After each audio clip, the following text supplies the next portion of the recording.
Welcome back, folks, to Serial Haunts Part 2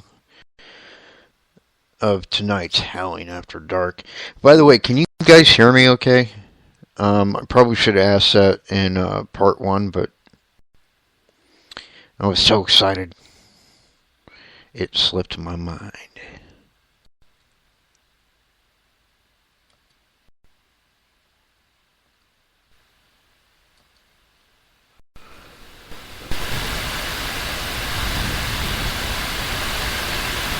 It looks like I lost a few people in chat.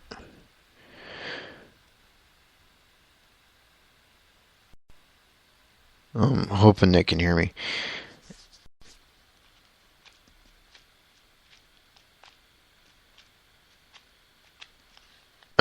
Anyways. Moving on.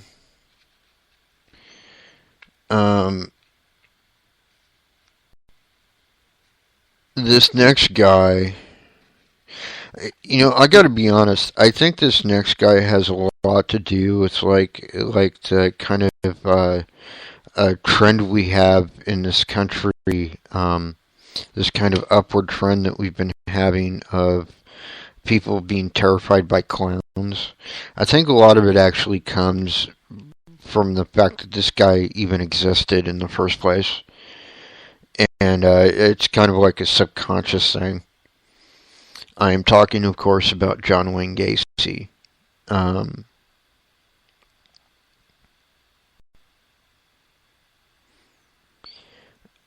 Now, you gotta be kidding me. Not what I was looking for. Well, we know that his home has some haunted activity in it, for certain. But this story that I just pulled up, you'll probably find interesting because this is actually part of I don't know if it's like an amusement park or like a haunted attraction. But this is what the article says. It says, in a small community near where John Wayne Gacy abducted and murdered dozens of young men and boys in the 1970s, tensions have been simmering for weeks over a Halloween haunted house featuring a room dedicated to the notorious serial killer. The so-called Gacy Room, part of the Rob Zombie's Great American Nightmare attraction that opened this fall in the Chicago suburb of Villa Park, has forced both supporters and detractors to question society's tolerance of wringing entertainment value from real-life horrors. I find it to be very despicable. I think it's cruel. Terry Sullivan, an attorney who co-prosecuted the Gacy trial, told the Huffington Post on Thursday about the room in the haunted house, which is open to all ages. There are many victims of Gacy that are still here and still in the area. I realize that is part of history, but it's going to be part of history. I don't think that it should be put into a Halloween scene or have any deadpan humor attached to it. And, I gotta say, I full-heartedly agree.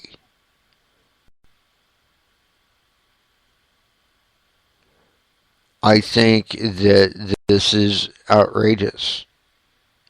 I think that, honestly, this is disgusting. Because these guys shouldn't be glorified.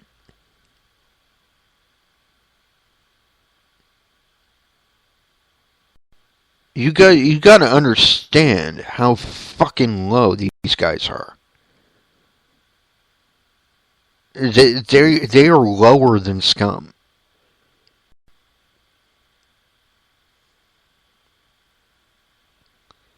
But, however, the Villa Park Haunted House's Gacy Room is one of 13 inspired by infamous killers like Ed Gein and Ted Bundy.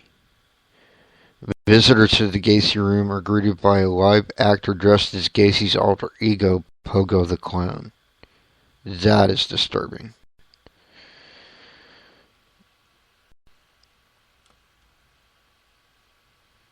That is just... ugh, that is so wrong.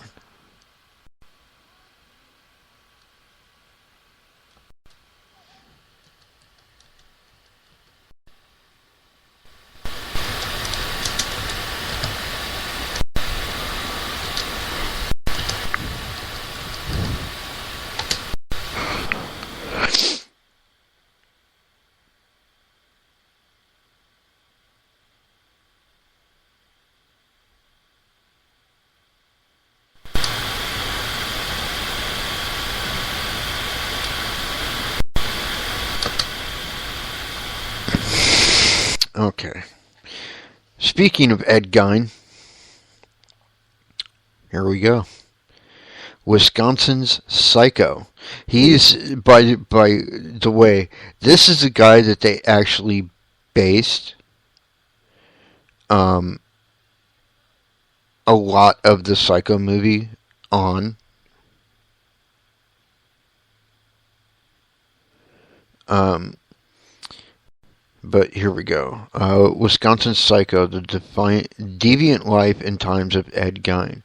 A beautiful blonde undresses and steps into the shower, only to be attacked a few minutes later by a man in a woman's clothing, who stabs her to death. Lost teenagers stumble onto a terrifying family of cannibals who dress in human skin and create furniture and ornaments from human bone and flesh. A vicious serial killer kidnaps and slaughters young girls so that he can create a suit from human skin and thus transform himself into a woman. Sound familiar? Of course it does. These are portions of a plot from 3 chilling films called Psycho, The Texas Chainsaw Massacre, and The Silence of the Lambs. They are 3 films after which you can leave the darkened theater and tell yourself, thank God it's only a movie. Or can you? Because you see elements of each of these blood-curdling films actually occurred in real life, though. The killer's name was not Norman Bates, Leatherface, or James Gumb, but Edward Gein. Edward Gein grew up on a farm a few miles outside of the town of Plainfield, Wisconsin. His father, George, was a hard-luck farmer with little talent for working the soil and with a taste for alcohol. He also had a tendency to be quick with his fist after he had been drinking, but as rough as he was no match for his wife, Augusta.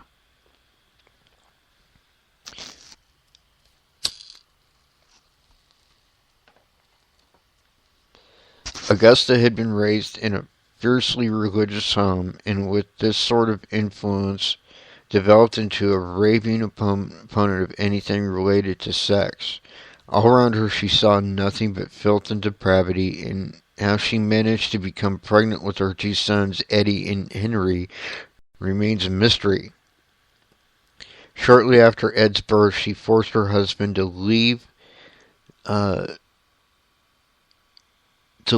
sinkhole of filth called La Crosse and move to what she believed to be a more righteous location, Plainfield. However, this small God-fearing town turned out to be no better, at least in Augusta's eyes. She considered the place to be a hellhole and kept her 2 sons on the farm and away from anything she considered dangerous or of a sinful influence, namely whorish women and the wickedness of carnal love. In 1940, George Gein dropped dead from heart attack. Most likely he was not sorry to go. The years spent with Augusta had undoubtedly taken their toll on him. The 2 boys were left alone with their mother, and soon Ed was even deeper under her terrible spell.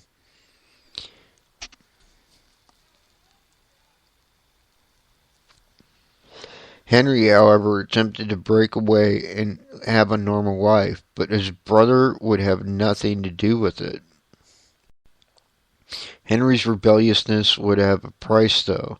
In 1944, he was found dead on the Gein property.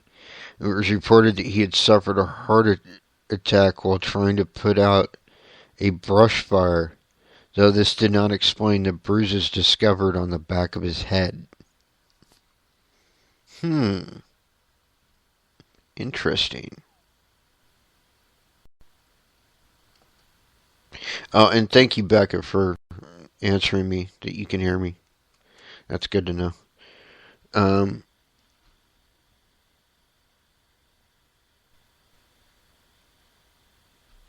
Ed finally had his mother all to himself, although a year later, Augusta had a stroke and was confined to her bed. Ed tended to her day and night, although even his constant attentions were found lacking. She screamed and cajoled him at all hours, calling him a weakling and a failure. He would never be able to survive without her. She constantly railed at him.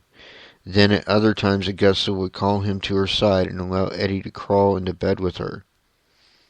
She would whisper and speak softly to him and allow him to stay beside her throughout the night. Ed prayed that his mother would not die, would never leave him to face the world alone. Augusta died in December of 1945 after suffering another more serious stroke. Ed Gein, now 39, was left alone to fend for himself. It was at this point that he began his descent into dark and unfathomable madness. For some time no one seemed to notice. Even in a town as small as Plainfield, Ed Gein was a loner and rarely ventured off the farm. Hidden behind the ramshackle walls of his old farmhouse, he only appeared in town when he needed to run an errand, perform some handyman chores, or stop for an occasional beer at Mary Hogan's Tavern. No one seemed to think he was any stranger than before. He had always been an odd little man, in need of a bath, but he seemed no different than he had before his mother's death.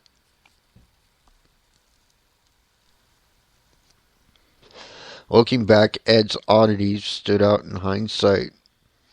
Local folks would later recall his barroom discussions of articles that he had read in the pulpy men's magazine, stories of Nazi atrocities, island headhunters, and sex change operations. His jokes seemed to be a little on the cruel side as well. When Mary Hogan, the oversized tavern owner, suddenly disappeared, Ed began kidding that she was staying overnight at his house. Mary had vanished from the roadhouse, leaving nothing but a puddle of blood behind, and many thought Gein's jokes about the poor woman were tasteless. Even the stories about the strange things going on at Ed's house didn't faze anyone. Some local kids peeking in Gein's windows spread rumors that they had seen shrunken human heads in his living room. Ed laughed and explained that his cousin had served in the South Seas during World War II and had sent the heads to Ed as souvenirs. Old Ed Gein would never hurt anybody, it was thought. He was a strange little guy who didn't even like the sight of blood. He wouldn't even go deer hunting with the other fellows in town. That's what everyone in Plainfield said, until Bernice Warden disappeared. She vanished on November 16th, 1957. Late that afternoon, Frank Warden returned to town from an empty day of deer hunting and stopped by the hardware store that was owned and operated by his mother, Bernice, a 58-year-old widow. Strangely, his mother was not there. She had left, leaving the door unlocked and the back door open. Frank then discovered something terrifying, a trail of blood leading from the storefront to the back door. A quick search revealed a receipt that had been left behind. The receipt for a half-gallon of antifreeze. It had been made out to Ed Gein. Frank notified the police, and they went to Guy's farmhouse to question him about Mrs. Orden's whereabouts. When they arrived, they came upon the body of Bernice in the summer kitchen behind the house. She was naked, hanging by her heels from an overhead pulley. She had been beheaded and disemboweled and dressed out like a butchered deer. The stunned and sickened officers immediately called for reinforcements. A short time later, more than a dozen lawmen were combing the farm and exploring the contents of what would become known as Ed Gein's House of Horrors. What they found that night was like nothing that had ever been recorded in the annals of American crime. Soup bowls had been made from the sawed-off tops of human skulls. Chairs had been upholstered in human skin. Lampshades had been fashioned from flesh, giving off an eerie and putrid glow. A box was discovered that contained nothing but human noses. And it goes on and on and on. This guy basically, made trophies out of people.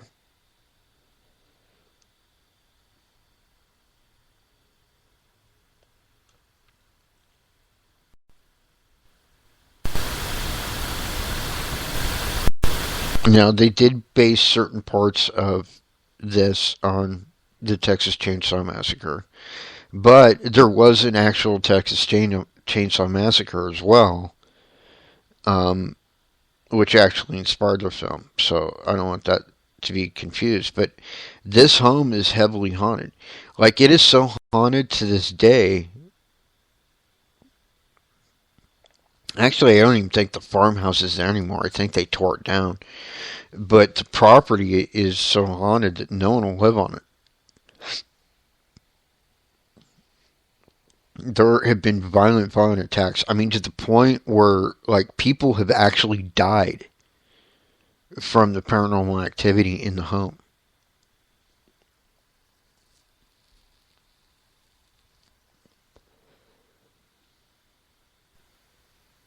One account that I happen to know of, a woman was visiting the farmhouse. She was kind of an amateur paranormal investigator, I guess you could say. She's like semi-psychic medium, not like full-fledged, not like an Amy Allen, or, well, Amy Allen's clairvoyant, but not like I'm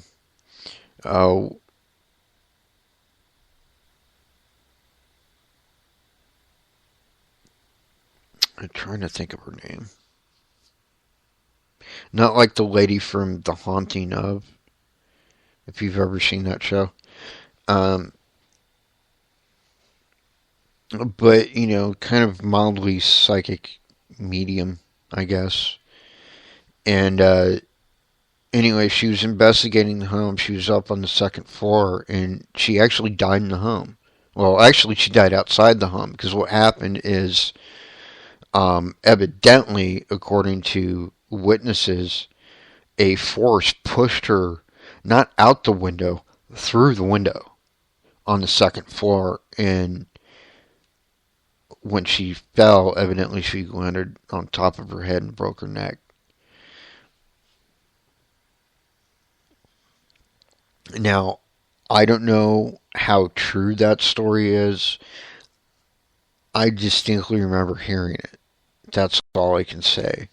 But regardless, I do know that it is very likely that the house has been torn down. I do know that if it hasn't, people don't live there. People don't want anything to do with it.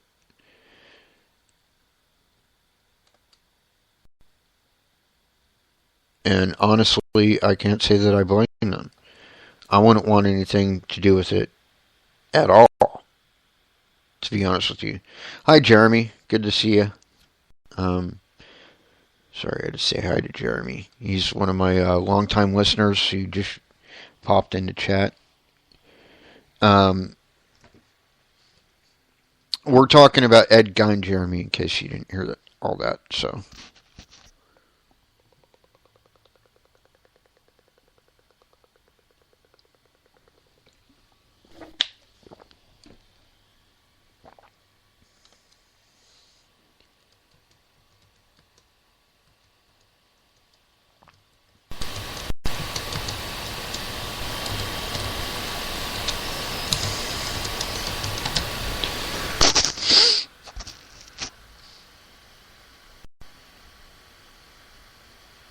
now, I have talked about Jeffrey Dahmer before on the show, or more specifically about his home in Bath, Ohio. But I found a another place, another location he's said to haunt. Um, Stories about haunted buildings along the Oval. Uh, and the Oval, for those that don't know, is it's a part of Ohio State. Um, oh, scroll down too far. Stories about haunted buildings along the Oval, such as Bricker and Orton Halls, have become a beloved part of Ohio State lore.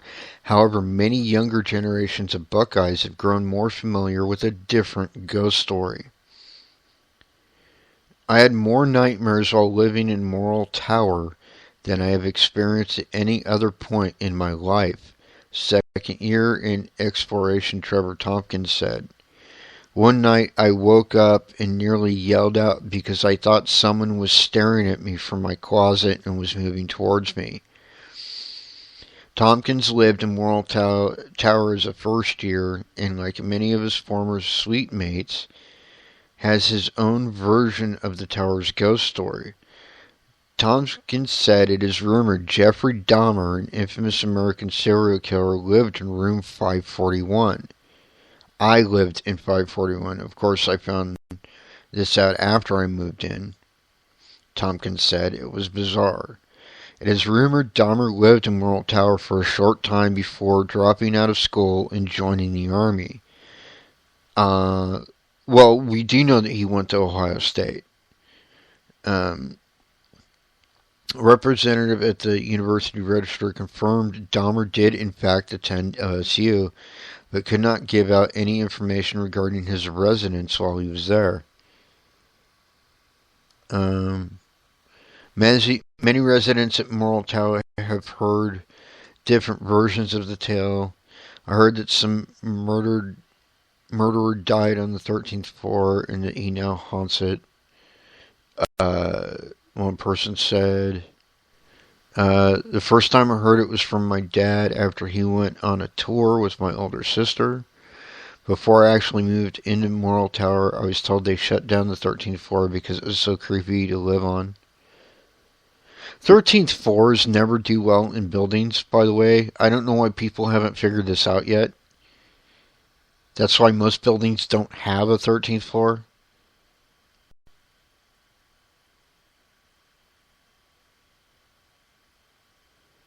But you know, it goes on to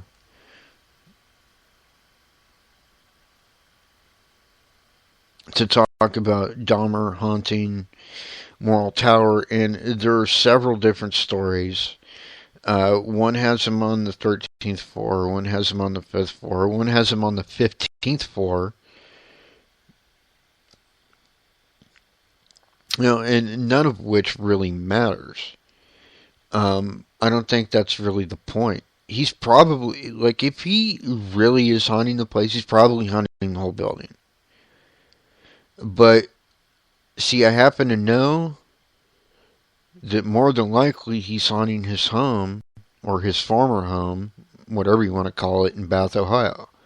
And the reason I know that is because there are so many freaking claims on that place that have to be him. Just the creep factor involved kind of says it's more than likely him. Because even before he was arrested for his crimes, he was generally thought by, you know, certain people to be a very creepy dude.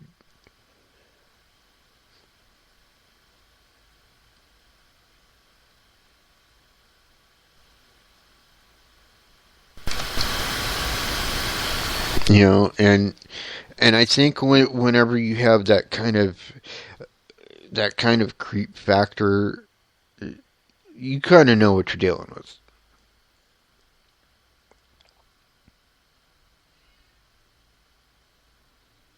You know,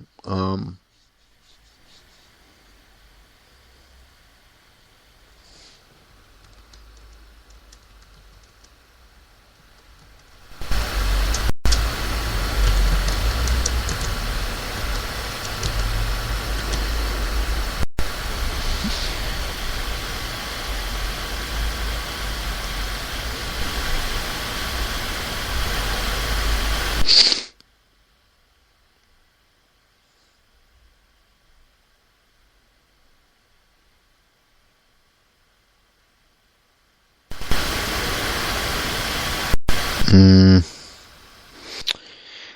this next guy.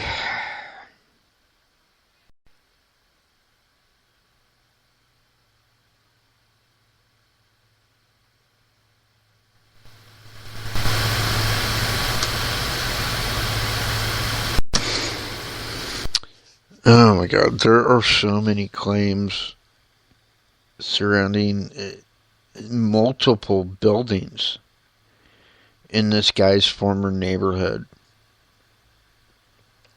of Yonkers, New York, that it's almost impossible to pinpoint him to one location. I'm talking about David Berkowitz, the son of Sam.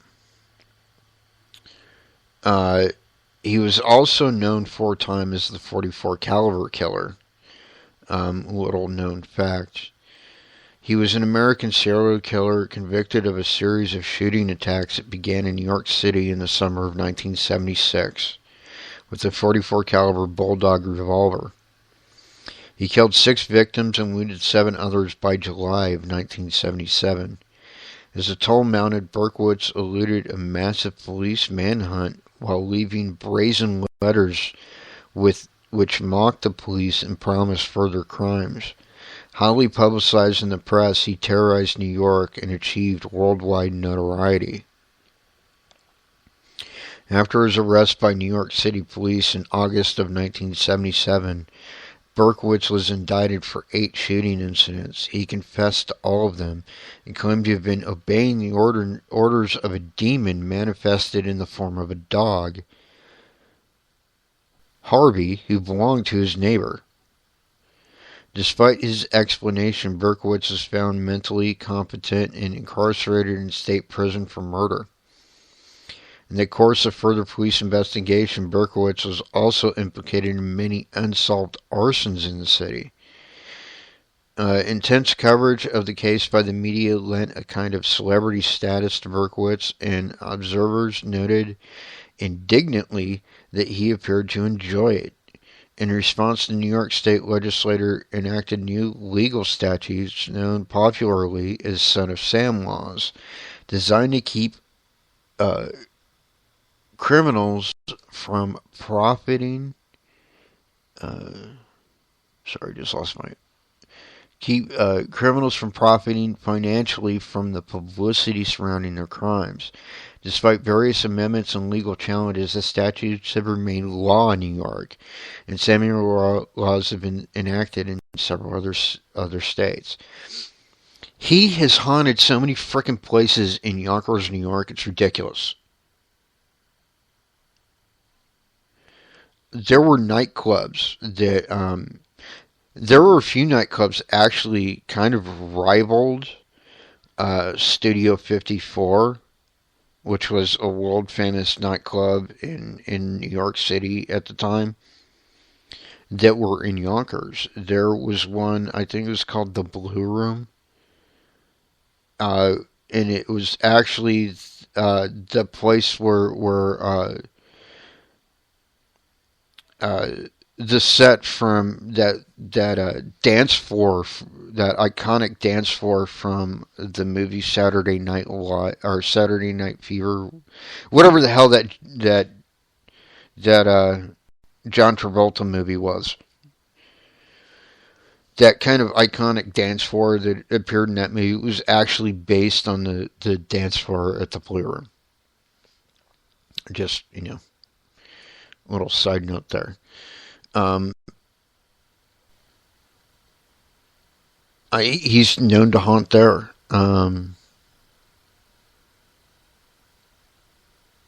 They do know that in the mid 1990s, Berkowitz had amended his confession to claim that he had been a member of a violent satanic cult that orchestrated the incidents as ritual murder, which is total bullshit, by the way. Because ritual murders aren't committed with a gun. Just saying.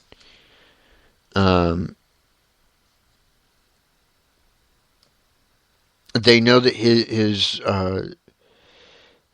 his apartment building actually isn't. Well, I mean, the apartment building's still there, but the apartment itself isn't. They took it out.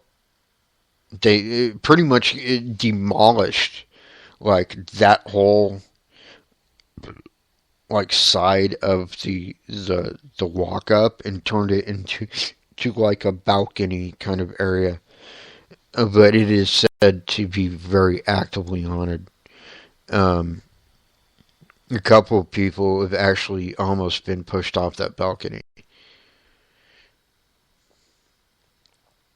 If the stories are true. Anyways.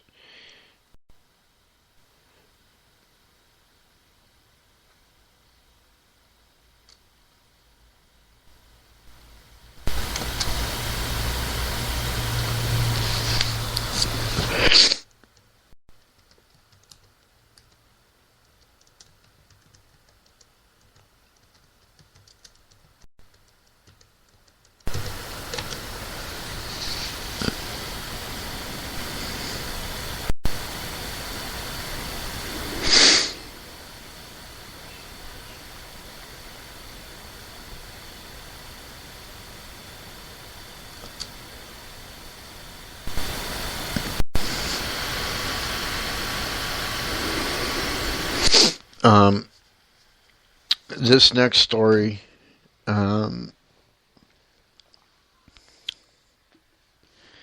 well, I consider this case to be unsolved. And once you learn the facts of the case, I think you would agree. I'm talking about the Boston Strangler.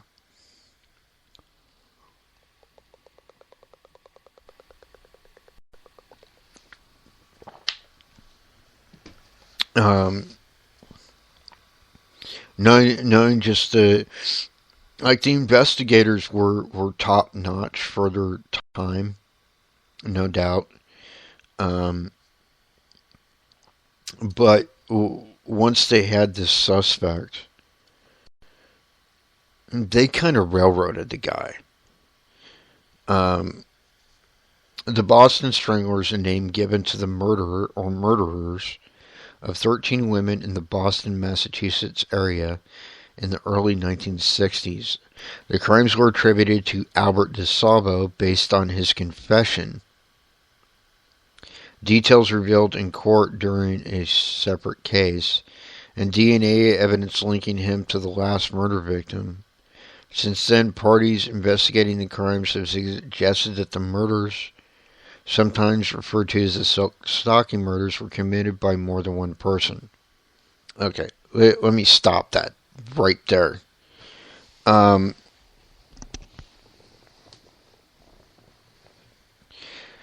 DNA evidence that they have linking him to the last murder victim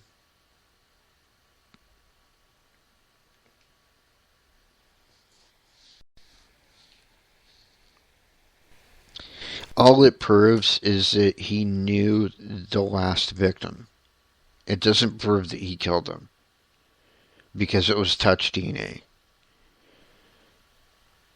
Um, and touch DNA is relatively new. You know, it's really only been viable for probably the past like 3 or 4 years, maybe.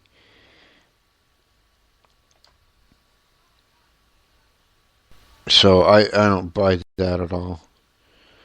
Um, but there are several locations around Boston that are actively haunted by either him or his victims or both. And what this article here doesn't say is that Albert DeSalvo died in prison. And there was a lot of indication to say that he was either flat out innocent or was kind of a dupe. And either way, evidently the main perpetrator of these crimes walked. They never caught him. But either way, here's just a few of the victims.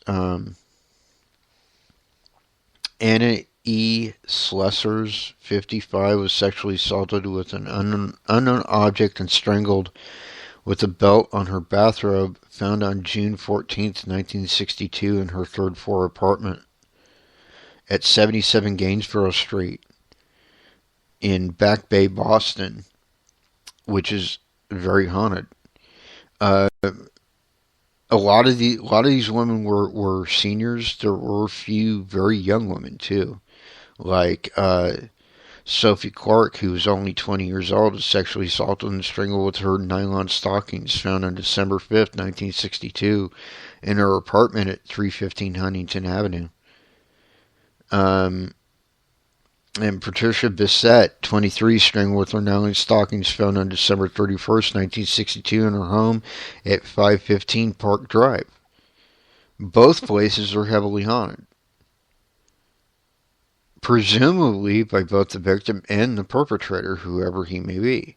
I don't believe for a second it was DeSalvo, by the way. I just don't. I think the evidence shows that it either flat out just wasn't him or it wasn't only him. But either way, I doubt he was more than a dupe. I really do.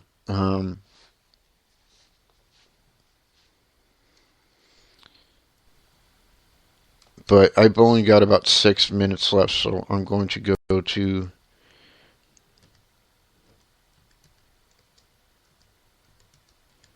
the next case really quick.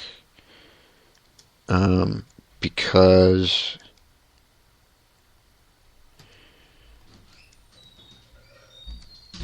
I find it to be interesting.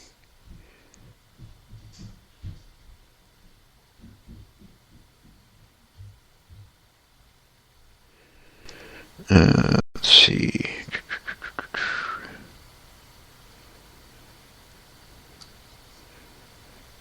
The Hillside Stranglers. Well, it was the Hillside Strangler in the media at the time because the media was unaware that the police believed that they were actually two people. And they kept it that way for a reason. But Kenneth Bianchi and Angelo Buono were convicted of kidnapping, raping, and torturing and killing 10 women ranging in age from 12 to 28 years of age during a 4-month period from late 1977 to early 1978. It says in this article that they committed their crimes in the hills above Los Angeles, but that's not true. they more than likely actually committed the crimes in their car, which was a early '70s model Crown Vic, made to look like a commissioned police car at a glance.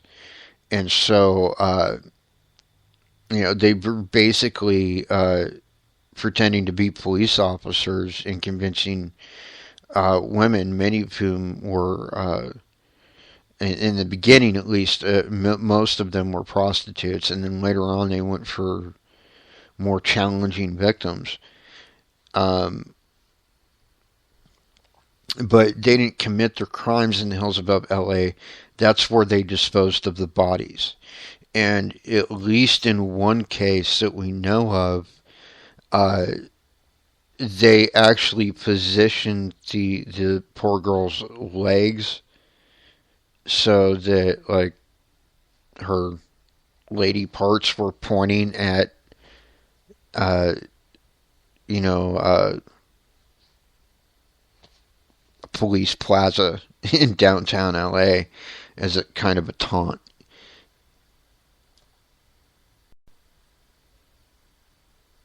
But the first victim of the Hillside Stringer was a Hollywood prostitute, Yolanda Washington, whose body was found near the Forest Lawn Cemetery, on October 18th of 1977. And there's a long list of them. Uh,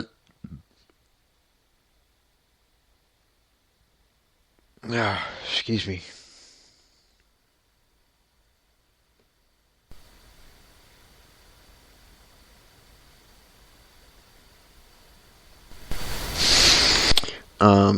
And it's kind of interesting how they were caught because Bianchi actually ended up leaving California and he went up to Seattle and basically couldn't help himself and committed more crimes and was caught there.